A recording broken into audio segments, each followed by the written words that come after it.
Olá! Nesta aula vamos tratar da estratégia em serviços. Temos como objetivos entender o papel estratégico das operações para as organizações, conhecer o papel das operações nas forças competitivas e também entender a diferença entre os estágios de competitividade das operações de serviços. A área de operações ela tem sofrido mudanças muito profundas nos últimos anos, em decorrências dos novos padrões de competição no mercado mundial. Antes, nós tínhamos uma percepção de que a área de operações era uma área talvez até inferior à área de marketing ou à área de finanças. Era uma área que a gente deveria talvez enfocar mais na produtividade, na eficiência, na redução de custos. O objetivo estratégico da empresa, quando pensava na área de operações, era sempre aumentar a produtividade. E isso também foi transportado da manufatura, da fábrica, para a área de serviços. Entretanto, hoje a gente tem um contexto diferente. As empresas perceberam, que a área de operações, especialmente no contexto dos serviços, ela tem um papel muito estratégico, é uma área muito importante. Ela passou a ser vista como uma área em que se precisa buscar a eficácia. Então, muitas empresas têm dirigido a sua atenção para a área de operações como uma área que precisa alcançar muito mais do que só a produtividade, ela precisa alcançar a excelência. E excelência hoje significa atingir as outras dimensões também. A qualidade, a confiabilidade, os prazos, a flexibilidade. De certa maneira, aquilo que de fato atende aos interesses, às necessidades do cliente. E quando estamos falando aqui de necessidades do cliente, não estamos falando de todas as necessidades do cliente, mas aquelas que de fato ele valoriza, que ele prioriza. Essas mudanças, elas foram impulsionadas por algumas questões, e aí Correia e Gianesi trazem para a gente esses motivos. Eles apontam 3 grandes motivos. O primeiro é a crescente pressão por competitividade que o mercado mundial tem demandado das empresas. A gente tem uma contínua queda de barreiras alfandegárias, apesar de que nesse momento agora de pandemia, a gente tem visto um efeito até um pouco contrário. Alguns países estão aumentando as suas restrições para os produtos de outros países, por conta da crise toda que a gente está passando. Mas a gente vê que o movimento geral do mundo é para uma queda mesmo dessas barreiras, um aumento da competição. A gente tem novos concorrentes muito mais capacitados, uma tendência mesmo à internacionalização. Um segundo ponto que eles colocam é o potencial competitivo que vai surgindo com as novas tecnologias que vão aparecendo, que melhoram os processos e melhoram a gestão também, que vai sendo impulsionada por essas tecnologias de informação e comunicação. As tecnologias elas têm um potencial de aprimorar os serviços existentes ou até mesmo substituí-los por serviços que antes eram praticamente impossíveis. A gente vê o caso da impressão 3D, a realidade virtual. Nós temos possibilidade agora de novos serviços com os veículos autônomos, que dirigem sozinhos. A internet das coisas, que tem integrando vários produtos e serviços. Esses dias mesmo eu ouvi falar que tem ar-condicionado hoje que você pode controlar pelo celular, por comando de voz mesmo. Veja que são coisas que a gente não tinha antes. Nós temos também um melhor entendimento do papel estratégico que as operações podem e devem ter no atendimento aos objetivos estratégicos das organizações. Isso se dá muito pela crescente importância da área de logística e também no entendimento de que a área de operações é fundamental para promover a inovação dentro das organizações. E essas duas coisas têm sido muito valorizadas na fase que a gente está. Os autores também trazem alguns conceitos-chave para essa nova abordagem. Então eles falam que as operações agora são entendidas como uma arma competitiva poderosa e que elas podem e devem contribuir com a eficácia, não só com a eficiência em custos. E a eficácia tem a ver com aquelas questões que nós falamos, a confiabilidade, a qualidade, os outros aspectos que podem estar relacionados. A gente já falou muito desses 2 primeiros. Mas eles falam também um pouco sobre o foco. Agora, a gente precisa buscar excelência no que realmente importa. Não vai dar para atender todos os objetivos de desempenho. Talvez eu consiga oferecer alta confiabilidade ou alta qualidade, mas talvez não vou conseguir muita velocidade na entrega. Se o cliente valoriza confiabilidade e alta qualidade, talvez eu vou ter que abrir mão de outros critérios. Então, esse entendimento começa a estar presente, né, nas organizações contemporâneas. Há também uma questão, né, um entendimento sobre a integração. Né, as organizações começam a ser repensadas em sua estrutura organizacional, no sentido de quebrar as barreiras. Então a gente tem novos modelos de estruturação, como a organização por projetos, que vocês já viram, né? A organização por equipes multidisciplinares, por times, né? E aquele entendimento de que a gente deve atender o cliente interno, que discutimos muito quando a gente falava de gestão de processos. A gente começa a ver as próprias áreas da organização como clientes também, né? Que precisam ter as suas necessidades atendidas, satisfeitas. Além da integração, a gente tem também uma questão sobre o sistema de operações, né, que passa a ser proativo e não apenas reativo. Né? O setor, quando ele procura atender bem o cliente, ele precisa superar aquele entendimento de que ele deve atender só os setores internos. Ele precisa monitorar também o ambiente externo. E quando ele monitora o ambiente externo, ele identifica oportunidades, identifica ameaças, né? Dá para ele fazer uma análise estratégica daquele contexto, daquele ambiente, e pode contribuir muito. Além disso, quando a gente opta por essa abordagem que a gente está discutindo aqui, a gente visualiza a estratégia como um padrão de decisões. Né? Nós já vimos lá que o Mintzberg define assim, né, a estratégia como um padrão de decisões. Há um entendimento de quando a gente fala de padrão de decisões, que a gente está dizendo que há uma coerência entre todo mundo que toma decisão, cada tomador de decisão na organização, ele segue uma coerência, né, nas suas decisões no que se refere a elas. Se eu priorizo qualidade, por exemplo, todo mundo precisa ter esse entendimento, entende que a organização valoriza aquilo e que é aquilo que o cliente precisa. Então todo mundo toma decisões que têm a ver com aumentar a qualidade, por exemplo. Bom, para a gente discutir o papel das operações, né, nesse contexto de muita competição, precisamos recorrer, né, ao arcabouço teórico essencial nessa discussão de estratégia. E aí, nós temos que voltar lá no Porter. Né? Michael Porter ele faz um modelo muito interessante em que ele discute no ambiente competitivo quais são as forças envolvidas e quais são os atores. Bom, entre os atores, ele identifica os novos competidores que podem entrar no mercado, aqueles competidores também que não estão naquele mercado, mas têm produtos que são substitutos, podem substituir o meu produto, porque procuram atender necessidades parecidas ou a mesma necessidade. E nós temos as duas forças clássicas, né, os compradores, os clientes e os fornecedores. Então ele entende que naquela mesma indústria nós temos uma força de pressão que são os concorrentes. De outro lado, eu tenho a ameaça também de serviços ou produtos substitutos. Então nós vamos ter uma rivalidade entre essas empresas existentes. Do lado dos fornecedores e compradores, nós temos o poder deles de negociação, que vai ser ora maior ou menor, ou que vai ser diferente em diferentes contextos e diferentes setores. Uma empresa, para ela ser competitiva a partir desse modelo, ela precisa ser capaz de minimizar as ameaças das empresas ingressantes, desses novos competidores, ou de serviços substitutos, bem como ela precisa reduzir o poder de barganha de consumidores e de fornecedores. A grande questão é que no contexto de serviço, como que a gente pode fazer isso? Correia e Gianese discutem um pouco então como enfrentar essas forças aí competitivas que o modelo apresenta. No que se refere ao esforço de formar uma barreira para essa entrada de concorrentes, eles argumentam que uma das formas de fazer é prover economia de escala. Fitzsimons e Fitzsimons defendem que isso é meio complicado, isso é difícil. Não existe um grande consenso em relação a isso.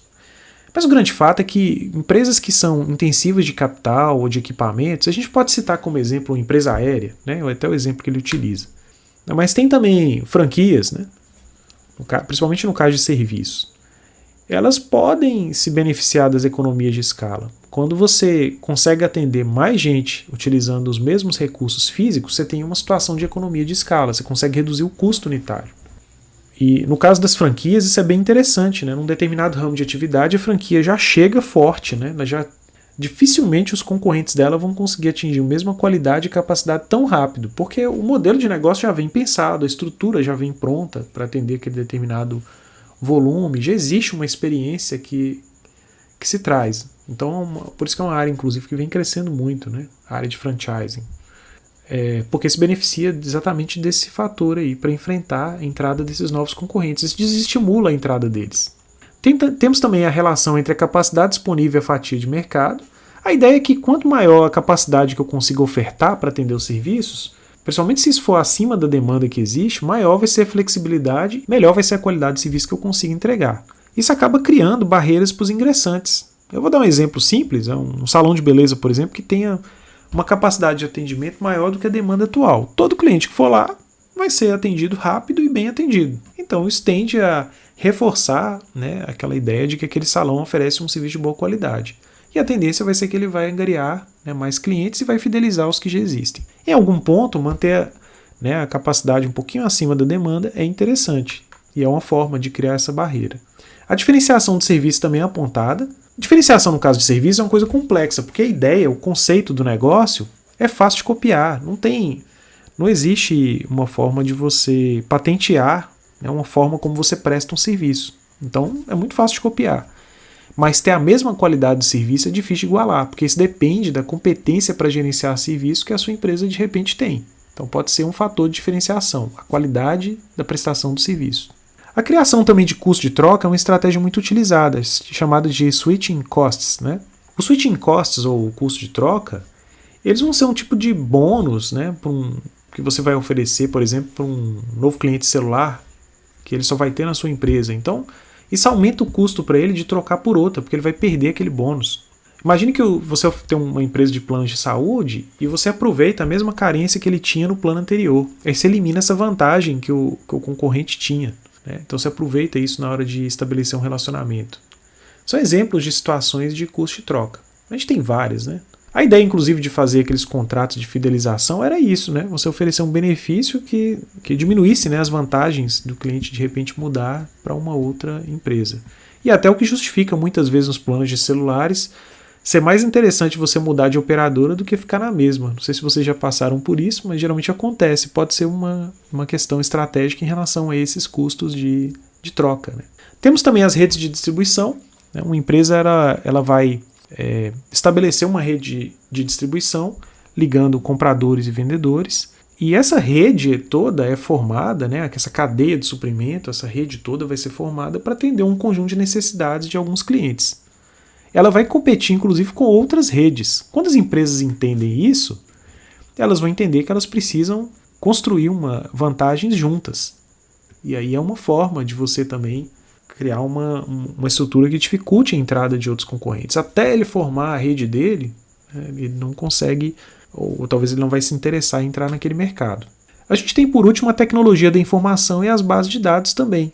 Então, a gente tem um exemplo muito interessante da Netflix. Ela tem uma base de dados hoje enorme, de um montão de clientes, né? E construir um serviço com a base de dados poderosa e grande desse jeito custaria muito caro e seria demorado. Então é difícil entrar outro concorrente, né, nesse mercado e para ele chegar a um nível tão grande como elas já chegaram, né, na sua atuação em vários países. Bom, e no caso dos serviços substitutos, como que a gente pode enfrentá-los, né?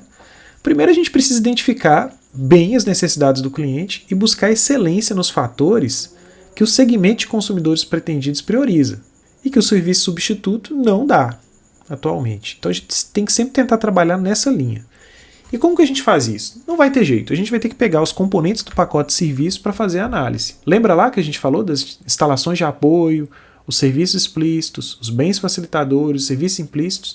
A gente vai ter que levantar isso para o nosso pacote de serviço e para o uso dos concorrentes, para a gente entender onde é que a gente está e o que é que a gente faz que de fato atende essas necessidades e que nos diferencia dos concorrentes. Bom, no que se refere à redução do poder de barganha dos clientes, primeiro é importante a gente entender melhor o que é, né, o poder de barganha do cliente. O Porter, ele trata disso na obra dele. Ele diz que um cliente vai ser poderoso, ele vai ter força, né, para poder barganhar, para negociar, quando a participação nas vendas da empresa fornecedora é grande, né, quando eles têm total informação sobre o mercado, sabem sobre os preços, os custos, a demanda, quando os produtos ou serviços comprados não representam uma parcela significativa de seus custos, quando os clientes oferecem ameaças de integração vertical para trás, ou seja, eles conseguem, né, entender a cadeia toda ou conseguem, né, substituir aquela cadeia toda, quando a margem de lucro dos fornecedores é pequena, quando a qualidade do produto ou serviço ela é pouco importante para a qualidade dos produtos ou serviços dos clientes dele. Temos ainda que quando o produto ou serviço não é diferenciado, ou ainda quando não há custos na mudança de fornecedores, aqueles custos que a gente falou de os switching costs, né? Então, para enfrentar isso, né, a gente precisa ter um entendimento que é o cliente que remunera toda a rede nossa, né? Mais do que tirar um proveito individual no relacionamento com fornecedores e compradores, a empresa precisa se dar conta de que faz parte dessa rede de suprimento, dessa cadeia de suprimento, que ela precisa gerenciar essa cadeia e integrar ela, né, procurando atender essas necessidades dos clientes. E um exemplo muito bom disso aí é a terceirização, né? Muitas empresas vão terceirizar exatamente no entendimento de que essa cadeia, né, ou ela focar de repente em uma parte do processo e terceirizar aquelas que ela não é especialista, ela vai aumentar a eficiência da cadeia inteira. E ela vai conseguir atender muito melhor, a eficácia dela, né? Preciso também entender que essa rede ela vai concorrer com outras redes. Então o desafio é um pouco até mais complexo do que só resolver as questões internas. E falando em rede, como é que a gente enfrenta, né? Como é que a gente reduz o poder de barganha dos fornecedores? A empresa ela pode promover a integração vertical para trás e procurar reduzir os custos relativos à mudança de fornecedores. Em serviços, inclusive, a mão de obra também precisa ser encarada como fornecedor, né? E a empresa precisa trabalhar no sentido de reduzir o poder de barganha também da mão de obra. A gente até entra em algumas questões éticas aí, né?